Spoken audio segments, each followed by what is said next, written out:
Hello, my name is Alice Pung, and I'm the author of Millie Mak the Maker, the very first book in the Millie Mak series.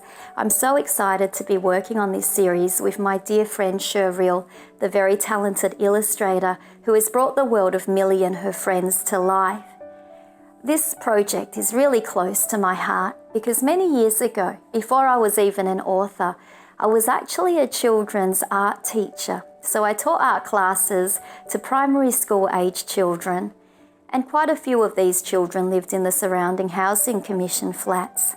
Now, classic books always have poor kids that are resourceful, funny, independent, cheeky, brave, real characters like Ramona Quimby or Kiki and Kiki's Delivery Service, Anne of Green Gables or Pippi Longstockings. But I found that in our adult desire to educate about social justice and inequality, we forget what it's like to be a kid living in those circumstances.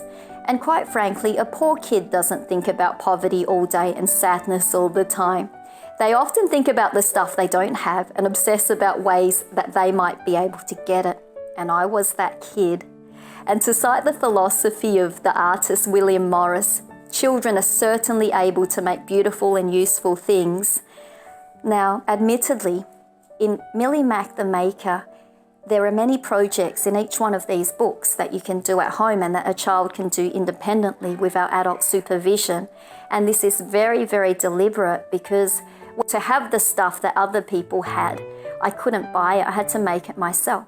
So Millie's ingenious ways of making skirts out of tea towels or sleeve savers to protect her baby sister's sleeves from mess out of broken umbrellas or scrunchies and headbands out of broken bed sheets is derived from real life examples of children making these things. And admittedly, it's not saving the environment that has inspired me to use completely recyclables in all the projects in Millie, but my understanding from my own background and experience that these are the things that most children have at hand in their own households, regardless of socioeconomic status.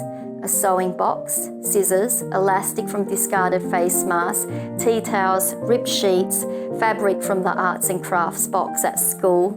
These things are the things that we have at hand. Now, the adults in Millie's world are not always fair and the children are not always nice or likeable. I mean, even as adults, we try hard. I'm a parent to 3 children. I'm not always nice, likeable or fair all the time. And that's why I wanted Millie to be set in a world that's real, with real adults and their everyday struggles. I wanted the children in these books to live in actual neighbourhoods that millions of Australian kids live in, but not to feel powerless against the forces against their lives. You know, poverty, sometimes racism, the uncertainty of their parents' employment.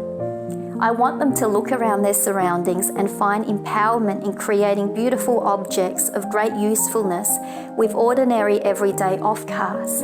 And I wanted Millie and her friends to solve her problems and the problems of the people surrounding her in exactly the same resourceful, spirited and optimistic, humorous way. And so I hope you enjoy this series, Millie Mak the Maker, starting with the first book.